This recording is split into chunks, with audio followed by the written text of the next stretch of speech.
وَهُوَ الَّذِي مَرَجَ الْبَحْرَيْنِ، اور وہی ہے اللہ جس نے کہ دو دریا چلا دیے، دو روئیں چلا دی.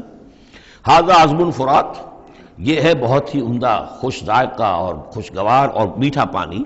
وَهَذَا مِلْحٌ اُجاج، اور دوسری رو چل رہی ہے کہ جو کڑوی اور نمکین پانی کی ہے. وَجَعَلْنَا بَيْنَهُمَا بَرْزَخًا وَحِجْرًا مَحْجُورًا، اور ان کے مابین ہم نے ایک پردہ لگا رکھا ہے، نظر نہیں آتا، اور ایک آڑ ہے، اوٹ ہے کہ وہ آپس میں ملتے نہیں ہیں. اللہ تعالیٰ کی یہ یعنی صنعائی ہے، اللہ کی قدرت ہے. وَهُوَ الَّذِي خَلَقَ مِنَ الْمَاءِ بَشَرًا، اور وہی ہے جس نے پانی سے بنایا انسان. فَجَعَلَهُ نَسَبًا وَسِحْرًا، اب یہاں پانی سے مراد منی بھی ہو سکتی ہے کہ جس سے ظاہر بات ہے کہ جو انسان کی تخلیق کا معاملہ ہوتا ہے، جو مشاہدے میں ہے لوگوں کے، وہ تو یہی ہے کہ گندے پانی سے تخلیق کا آغاز ہوتا ہے. فَجَعَلَهُ نَسَبًا وَسِحْرًا، اور پھر اس کے لیے ایک تو یہ کہ اس کے آباء و اجداد ہیں، نسب ہے اس کی، اور ایک سحرن سسرالی رشتے بیوی کے حوالے سے بھی.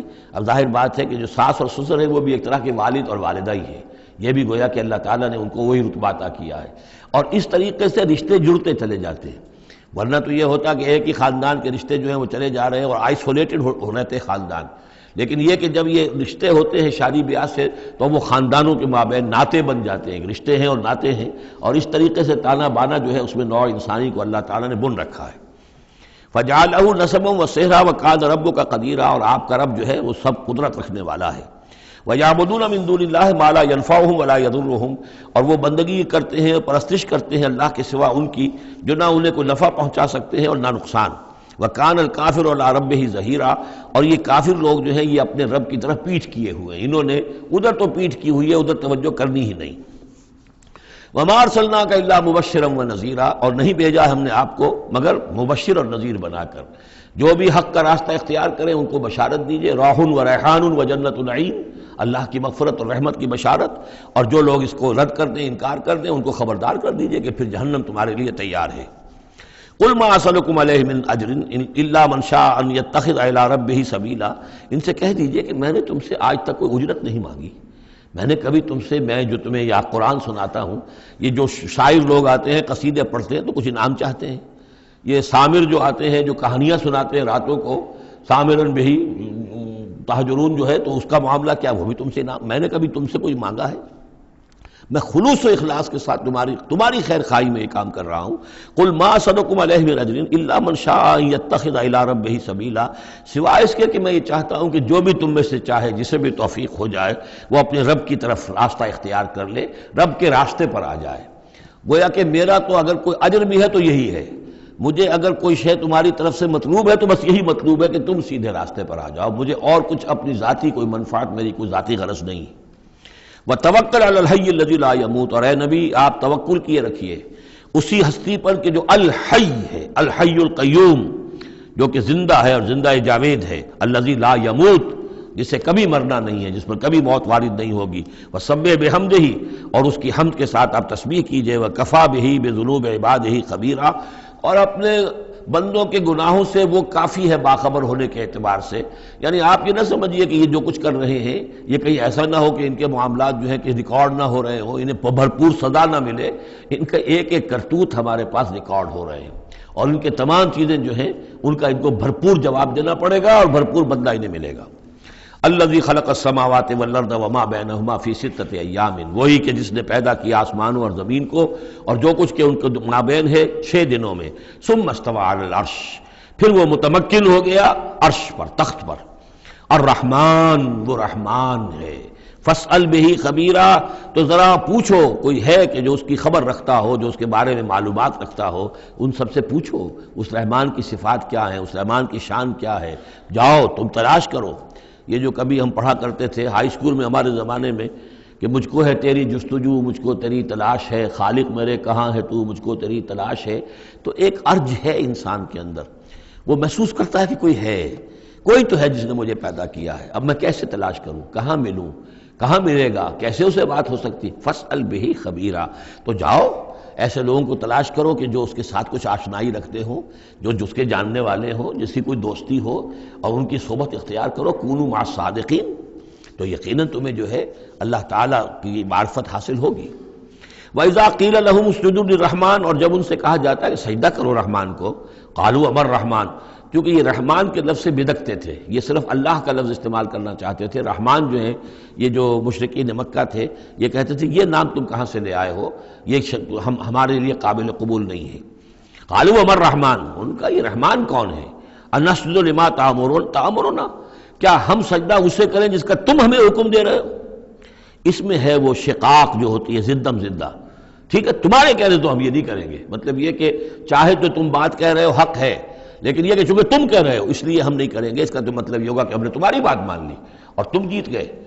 انسجد لما تأمرنا، کیا اس کو ہم پوجیں گے جس کا کہ آپ ہمیں حکم دے رہے ہیں؟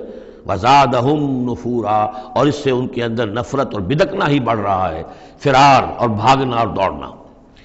تبارک الذی، یہ جو آخری رکوع ہے سورہ مبارکہ کا، یہ ہمارے اس مطالعہ قرآن حکیم کے منتخب نصاب کا وَإِذَا قِيلَ لَهُمْ، اچھا سجدہ کر لیجیے، ٹھیک ہے۔ سجدہ تلاوت کے ضمن میں سورہ حجب کے آخر میں جو سجدہ آیا تھا، بعض حضرات نے اس پر اشارہ کیا تھا، وہ امام ابو حنیفہ کے نزدیک وہ آیت سجدہ نہیں ہے، امام شافعی کے نزدیک ہے، لیکن امام شافعی کے نزدیک جو سجدہ تلاوت ہے یہ واجب نہیں ہے، یہ آپشنل ہے، وہ شخص کرنا چاہے تو کرے، نہ کرے تو اس پر گناہ نہیں ہے، جبکہ امام ابو حنیفہ کے نزدیک یہ واجب ہے، کرنا ضروری ہے، لیکن اس مقام پر امام ابو حنیفہ کے نزدیک سجدہ نہیں ہے۔ یہ میں عرض کر رہا تھا کہ یہ جو آخری رکوع ہے سورہ فرقان کا، یہ ہمارے اس مطالعہ قرآن حکیم کے منتخب نصاب کا ایک اہم درس ہے۔ اس کے میں نے عرض کیا تھا پہلا حصہ 4 بہت جامع اسباق پر مشتمل ہے، سورۃ العصر، آیت البر، 2 ہم اس میں سے پڑھ چکے ہیں۔ دوسرے حصے میں کچھ ایمان کے مباحث تھے، ایمان کی ماہیت، ایمان کی حقیقت، اس میں ہم سورہ آل عمران کے آخری رکوع کی آیات پڑھ چکے ہیں، سورہ فاتحہ پڑھ چکے ہیں، اور ابھی حال ہی میں سورہ نور میں یہ آیات نور جو ہیں، 5واں رکوع سورہ نور کا۔ تیسرا حصہ ہے اس کا عمل صالح کی تشریح پر۔ تو عمل صالح کے ضمن میں سب سے پہلے مرحلہ آتا ہے انفرادی شخصیت، انفرادی سیرت و کردار۔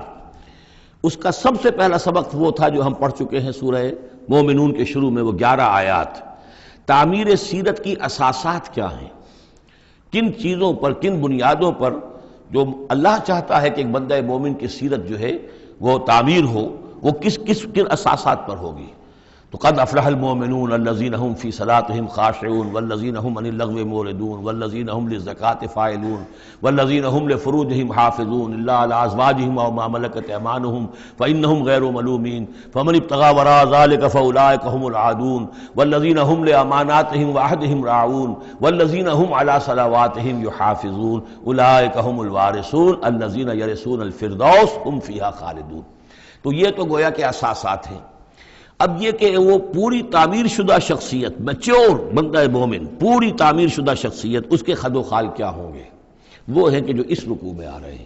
ایک میچور بندہ مومن کی شخصیت جو ہے اس کے کیا خصائص ہیں، کیا اوصاف ہیں۔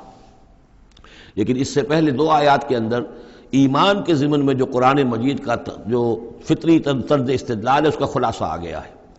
تبارک الذی جعل فی السماء بروجا، بہت بابرکت ہے وہ ذات جس نے کہ آسمان میں برج بنائے، وجعل فیہا سراجا وقمرا منیرا، اور اس میں رکھ دیا ایک چراغ اور چاند جو کہ روشن ہے۔ اب یہاں نوٹ کیجئے کہ سورج کو سراج کہا ہے۔ سورج میں چونکہ کمبسچن کا عمل تحریک، جل رہا ہے، اس کے اندر حرارت ہے، لہذا اس کو چراغ کہا ہے، اور قمر کو نور کہا ہے صرف، کیونکہ یہ ریفلیکشن ہے۔ قمر کے اندر کوئی جو ہے پروسیس کمبسشن کا نہیں ہے، کوئی اس کے اندر حرارت نہیں ہے، بلکہ وہ تو ٹھنڈی جگہ ہے، ایسے ہی جیسے کہ ہماری زمین کی سطح ہے ویسے ہی اب تو جا کر لوگ دیکھ بھی آئے ہیں اپنے قدموں تلے، یوں بھی سمجھیے کہ اس زمین کو روند بھی آئے ہیں، چاند کی زمین کو۔ تو یہ اس کا نور ہے، لیکن وہ نور ریفلیکٹڈ ہے، اور سراج جو ہے وہ ہے اصل میں سورج۔ وَهُوَ الَّذِي جَعَلَ اللَّيْلَ وَالنَّهَارَ خِلْفَةً، اور وہی ہے جس نے کہ دن اور رات کو بنا دیا ہے ایک دوسرے کے پیچھے لگا ہوا، لِمَنْ أَرَادَ أَنْ يَذَّكَّرَ، ان لوگوں کے لیے جو چاہیں نصیحت اخذ کرنا۔ اسی سے یہی آیات الہیہ ہیں کہ جن سے انسان کو اللہ کی معرفت حاصل ہوتی ہے، اس کی قدرت، اس کا علم، اس کی حکمت کا اندازہ ہوتا ہے۔ او ارادہ شکورا، یا جو اللہ تعالیٰ کی نعمتوں کے پہلو سے اس کا شکر کرنا چاہیں تو اس کے لیے کائنات کا ذرہ ذرہ جو ہے گویا کہ اللہ کی توحید پر، اللہ کی قدرت پر، اللہ کی صنائی پر، اللہ کی حکمت پر دلالت کر رہا ہے۔ بس یہ دو آیتیں تو سمجھیے کہ ایمان کے ضمن میں تمہیدی آیتیں ہیں۔ اب وہ ایک نقشہ کھینچ رہے ہیں کہ اللہ کے عباد الرحمن، اللہ کے بندے، خاص اللہ کے بندے، اللہ کے چہیتے بندے، اللہ کے محبوب بندے کیسے ہوتے ہیں۔ اس کو پڑھیے اسی طریقے سے کہ دل میں ارادہ رکھیے، کم سے کم امنگ اور آرزو تو ہو کہ ہم بھی اللہ تعالی ہمیں توفیق دے کہ ہم ایسے ہی بننے کی کوشش کریں۔ وعباد الرحمن الذین یمشون علی الارض ہونا، اللہ کے بندے وہ ہیں جو زمین پر چلتے ہیں تو آہستگی اور نرمی کے ساتھ، قدم مار کر نہیں چلتے، اکڑ کر نہیں چلتے، بلکہ یہ کہ معلوم ہوتا ہے فروتنی کے ساتھ چل رہے ہیں، اور یہ اپنے آپ کو آقا نہیں سمجھتے، مالک نہیں سمجھتے، بلکہ غلام سمجھتے ہیں۔ اللہ کے غلام ہیں، عباد الرحمن ہیں، اللہ کے بندے ہیں، تو غلاموں کی طرح چلتے ہیں، وہ اکڑ کر نہیں چلتے۔ وَإِذَا خَاطَبَهُمُ الْجَاهِلُونَ قَالُوا سَلَامًا، ایک ان کا وصف یہ ہے کہ جب جاہل لوگ، اجڑ لوگ، مشتعل مزاج لوگ خام خواہ ان سے الجھنا چاہیں، بحث و مباحثے میں انہیں جو ہے وہ خام خواہ الجھانا چاہیں تو وہ کہتے ہیں سلام، وہ الجھتے نہیں ہیں، بحث و تمہیز کے اندر نہیں۔ جب وہ دیکھتے ہیں کہ ایک شخص بحث پر اتر آیا ہے، وہ اب بات سمجھنا نہیں چاہتا، اس کے اوپر ضد جو ہے وہ مسلط ہو چکی ہے، تو اب خام خواہ اس کے ساتھ وہ الجھے رہنا، جس کو ہم کہتے ہیں ہمارے ہاں وہ پنجاب میں یہ سینگ پھنسا کر آدمی جو ہے وہ اپنا وقت ضائع کرے، اس کا بھی وقت ضائع کرے، کوئی فائدہ نہیں۔ میچور آدمی یہ کہ دیکھے اگر تو واقعی یہ بات سمجھنا چاہ رہا ہے تو سمجھائے، نہیں سمجھنا چاہتا، اس کی اصل میں نیت ہی نہیں ہے، تو پھر خام خواہ اس کے ساتھ الجھنے کا فائدہ نہیں۔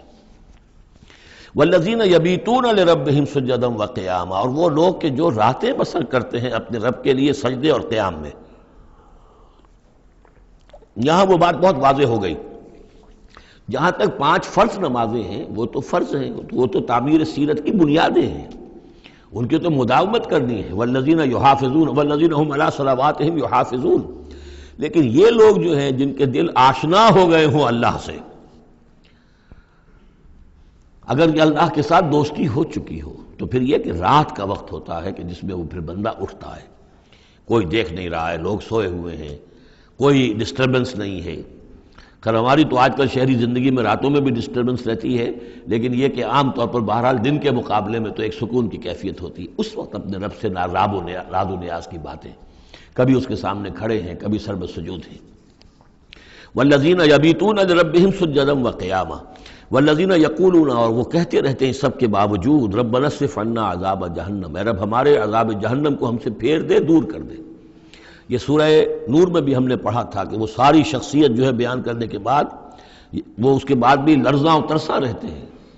یوما تتقلب فیہ القلوب والابصار، ڈرتے رہتے ہیں اس دن کے خیال سے کہ جس میں نگاہیں اور دل الٹ دیے جائیں گے قیامت کے دن سے۔ ان عذابہا کان غراما، یقیناً اس کا عذاب جو ہے وہ چمٹ جانے والی شے ہے۔ انہا ساعت مستقر و مقامہ، پروردگار وہ جگہ جہنم جو ہے یقیناً بہت بری جگہ ہے، مستقل قیام کے لیے بھی اور تھوڑی دیر کے لیے بھی۔ جو میں نے عرض کیا تھا کہ دنیا میں بری سے بری جگہ بھی جو ہے اس میں بھی آپ تھوڑی دیر کے لیے جائیں گے تو ریکریشن ہو جائے گی چینج کی وجہ سے، اور اچھی سے اچھی جگہ جو ہے اس میں بھی مستقل رہنا پڑے تو پھر اس کے اندر کوئی حسن اور کوئی جو ہے دلچسپی باقی نہیں رہے گی۔ تو اس کے بجائے جو جنت کا اور جنت کا تصور دیا جا رہا ہے، جنت اتنی اچھی جگہ ہے کہ مستقل طور پر رہنے کے باوجود اس کی دلچسپیوں میں، اس کی رعنائیوں میں کوئی کمی نہیں ہوگی، اور جہنم اتنی بری جگہ ہے کہ ایک لحظے کے لیے بھی کسی کا قدم وہاں گیا تو وہ اپنی پوری جو ہے سختی اس کے اوپر ظاہر کر دے گی۔ والذین اذا انفقوا لم یسرفوا ولم یقتروا وکان بین ذلک قواما، اور وہ لوگ کہ جو خرچ کرتے ہیں تو نہ تو وہ اسراف کرتے ہیں اور نہ ہی بخل سے کام لیتے ہیں، بلکہ اس کے بین بین اعتدال جو ہے واقعہ یہ ہے کہ دنیا کا مشکل ترین کام ہے، توازن اور اعتدال۔ ظاہر بات ہے یہ لوگ جو میچور ہیں، سمجھدار ہیں، اب ان کے ہاں یہ ہوگا کہ ان کے اس خرچ کرنے کے معاملے میں بھی اعتدال ہوگا۔ والذین لا یدعون مع اللہ الہا آخر، 3 کبیرہ گناہ وہ ہیں جیسا کہ ہم نے پڑھا ہے سورہ نساء میں بھی، ان تجتنبوا کبائر ما تنہون عنہ، تو بڑے بڑے گناہ وہ کون سے ہیں کہ جن سے اگر تم باز رہو تو باقی چھوٹے گناہ تو اللہ تعالیٰ جو ہے وہ معاف بھی کرتا رہے گا۔ اور ان میں سے سب سے بڑا تو 2 مرتبہ فرمایا شرک، اور شرک کے بعد پھر قتل ناحق اور پھر زنا، یہ 3 ہیں۔ قتل ناحق سے بھی در حقیقت تمدن کی جڑ کٹ جاتی ہے، اور زنا سے تمدن جو ہے وہ سڈاس بن جاتا ہے، پھر اس کے اندر گندگی گندگی ہو جاتی ہے۔ تو اس حوالے سے یہ تین چیزیں یہاں بیان کی جا رہی ہیں، والذین لا یدعون مع اللہ الہا آخر، وہ لوگ کہ جو نہیں پکارتے اللہ کے ساتھ کسی اور معبود کو، ولا یقتلون النفس التي حرم اللہ الا بالحق، نہ ہی قتل کرتے ہیں کسی جان کو جس کو کہ اللہ نے محترم ٹھہرایا ہے مگر حق کے ساتھ۔ قتل کے بدلے قتل والا معاملہ ہے، یا مرتد کا قتل ہے، یا زانی شادی شدہ کا رجم ہے، جو بھی ہے۔ ولا یزنون، نہ وہ زنا کرتے ہیں۔ ومن یفعل ذلک یلقی اثاما، اور جو کوئی بھی یہ کام کرے گا وہ اس کی پاداش کو پکڑ کر اس کو جو ہے اس حاصل کر کے رہے گا، یعنی لازماً اس کی سزا اس کو مل کر رہے گی، یلقی اثاما۔